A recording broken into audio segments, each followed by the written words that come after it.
일반 편입, 학사 편입 아직 고민만 하고 계십니까? 뭐가 뭔지 모르시겠습니까? 일반 편입, 학사 편입, 지원 자격, 그리고 장단점 등등 하나부터 10까지 비교 분석해드리겠습니다. 일단 영상을 시작하기에 앞서서 저는 학점은행제 전문가가 아니고 이제 편입 수학을 가르치는 강사의 입장에서 말씀을 드릴 거라는 점 알고 보시면 좋을 것 같습니다. 바로 시작하시죠.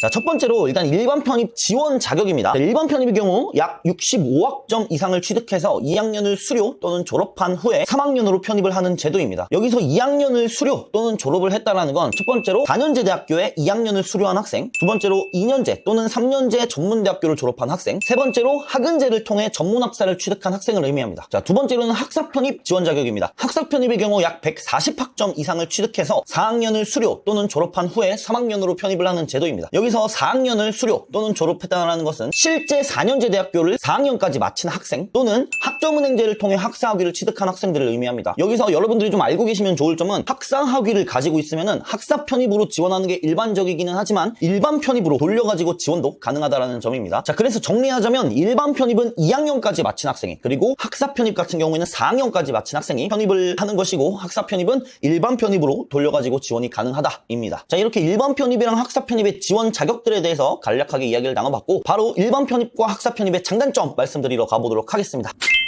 자, 처음으로는 일반 편입의 장점입니다. 일반 편입의 장점 첫 번째로는 지원 자격을 단기간에 갖출 수 있다는 점입니다. 4학년까지 맞춰야지만 지원할 수 있는 학사 편입에 비해서 지원 자격을 갖추기 위한 돈이나 시간에서 부담이 상대적으로 좀 덜 하겠죠. 또한 학사 편입과는 다르게 기존에 다니던 대학교를 자퇴하지 않아도 지원이 가능합니다. 그래서 학교를 병행하면서 공부를 할 수 있다는 장점이 좀 있고, 그리고 부모님 몰래 공부하거나 아니면 휴학이나 자퇴를 망설이는 학생분들에게는 좀 메리트가 있을 수 있는 전형입니다. 자, 다음으로는 일반 편입의 단점입니다. 앞서 말씀드렸던 것처럼 일반 편입의 경우 단기간에 지원 자격을 갖출 수 있다 보니까 자연스럽게 지원자 수가 조금 많아질 수밖에 없습니다. 일단 학과별로 TO는 한정적이지만 지원자 수가 많다 보니까 좀 바늘구멍 뚫기라는 말이 나오게 되는 거겠죠. 그리고 중상위권 대학을 다니고 있는 학생들, 예를 들어서 건동홍 국숭세단 라인의 학생들이 이 최상위권 대학교, 편입으로 따지면 서성한 라인 정도의 급으로 편입을 노리고 있기 때문에 지원하는 학생들의 수준이 일단 전체적으로 좀 높게 형성되어 있다는 단점이 있습니다. 또한 전적대학교가 이미 어느 정도 좋은 학교인 학생들이 많이 있기 때문에 만약에 자기가 전문대학교 졸업이나 아니면은 전문학사 같은 걸로 일반 편입을 지원하게 된다면 나중에 면접이나 자소서와 같은 어떤 서류 전형에 있어서 약간의 불이익을 받을 수 있다는 점이 있습니다. 자, 네 번째로는 이제 대학교에서 첨단학과와 같은 새로운 학과를 신설해야 되는 일이 생겨버릴 때 편입에서 인원 감축은 불가피합니다. 대학교에서 신설학과를 개설하는 게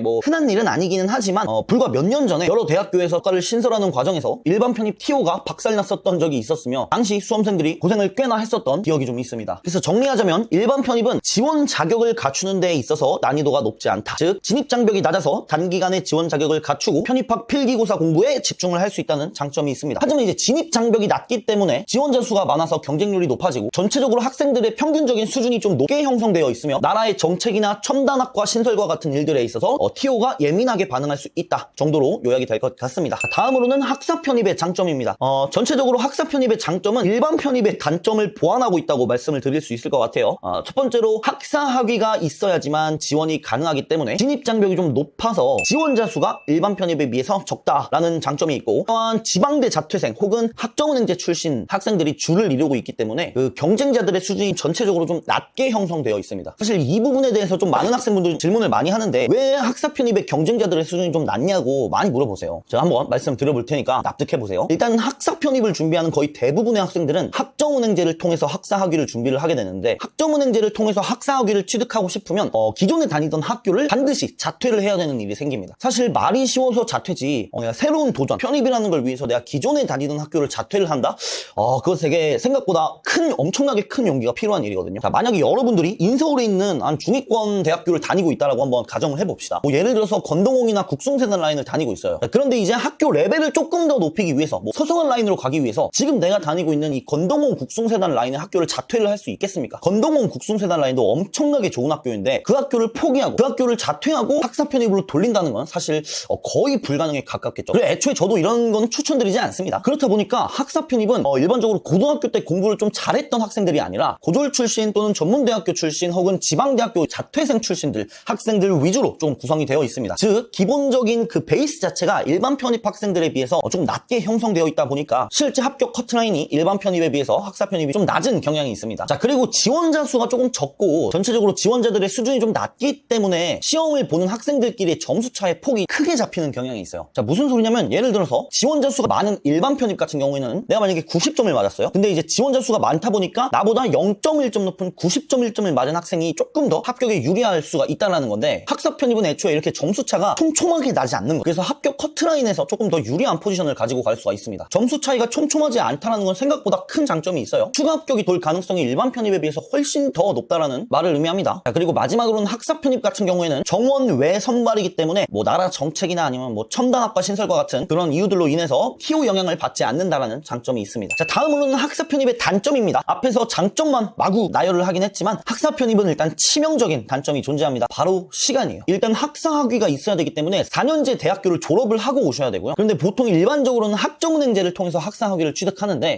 학점은행제를 통해서 학사 학위를 취득하더라도 사실은 뭐 독학사나 매경 테스트, 뭐 SMAT 등 여러 가지 좀 자격증 공부를 병행해야 된다는 단점이 있습니다. 학점을 취득해야 되는 거에 시간을 쓸 수밖에 없기 때문에 정작 중요한 필기고사인 영어나 수학 공부에 있어서 조금 일반 편입 학생들보다는 공부에 집중을 못하게 되는 현상이 발생할 수 있습니다. 그리고 기존에 다니던 대학교가 있다면 자퇴를 해야지만 학사 학위를 취득할 수 있다는 점이 좀 리스크가 있다 보니까 이런 부분들이 좀 단점이 될 수가 있고, 보통 부모님들이 이런 걸 좀 매우 극도로 꺼려하는 경향이 있어요. 그래서 학생들이 이제 학사 편입을 마음 먹었을 때 처음으로 이제 부모님을 설득하는 과정이 있어서 애를 먹곤 합니다. 자, 정리하자면 학사 편입 같은 경우에는 학위를 취득하기 위한 시간이 많이 들어서 진입 장벽이 좀 높고 정작 중요한 영어나 수학 공부에 있어서 집중을 못할 수가 있다. 그러나 진입 장벽이 좀 높은 대신 지원자 수가 좀 적고 경쟁자들의 수준이 전체적으로 낮고 점수 차이가 촘촘하지 않기 때문에 합격 커트라인이 조금 낮게 형성되고 추가 합격과 같은 부분에서 메리트를 가지고 갈 수가 있다 정도로 요약할 수 있을 것 같습니다. 자, 오늘은 이렇게 일반 편입과 학사 편입의 지원 자격부터 장단점까지 간략하게 소개를 드렸습니다. 일단 제가 말하면서도 느낀 건데 일반 편입보다는 학사 편입을 제가 옹호하고 있다는 느낌을 좀 많이 받았습니다. 근데 맞습니다. 저는 뭐 자퇴도 할 수 있고 뭐 시간적 여유가 있고 이런 분들은 가능하다면 학사 편입하는 걸 좀 추천드립니다. 제가 뭐 학사 편입하라고 학점은행제 하라고 여러분들을 설득하더라도 저에게 득이 되는 건 일단 단 하나도 없습니다. 저한테 이제 학은제 관련해서 질문을 주셔도 사실 제가 잘 몰라서 답변을 드릴 수도 없어요. 학은제는 이제 전문가분들, 그 플래너분들이 따로 계시죠. 저는 이제 그냥 수학 강사예요. 수학 강사. 그래서 지금까지 학생들을 가르치면서 보고 느낀 바로는 학사 편입이 확실히 메리트가 있습니다. 무슨 소리냐면 와, 얘가 여길 가? 라는 느낌은 보통 일반 편입은 없고 다 학사 편입이에요. 아무리 요새는 학사 편입의 메리트가 없다, 학사 편입 뭐 경쟁률이 많이 높다 말들이 참 많은데 학사 편입이 아직까지 더 좋은 거는 팩트입니다. 물론 서성한 라인급에서는 사실 일반 편입이랑 학사 편입이 커트라인이 많이 차이가 나지 않을 수가 있어요. 익혀봐야 이제 한두 문제 정도 차이? 근데 원래 시험이라는 게 그 한두 문제로 인해서 붙고 떨어지는 싸움인 거예요. 한두 문제밖에 차이가 안 나는 게 아니라 한두 문제나 차이가 나는 겁니다. 한두 문제 차이로 떨어지고 나서 어디 가서 나 한양대 한 문제 차이로 떨어졌어 이러면서 자랑하고 다닐 수 있는 거 아니잖아요. 그 한두 문제라도 내가 이점을 가지고 가고 싶다면 전 학사 편입을 조금 추천을 드리고, 서성한 라인 그 밑으로 가면 갈수록 일반 편입과 학사 편입의 커트라인 차는 점점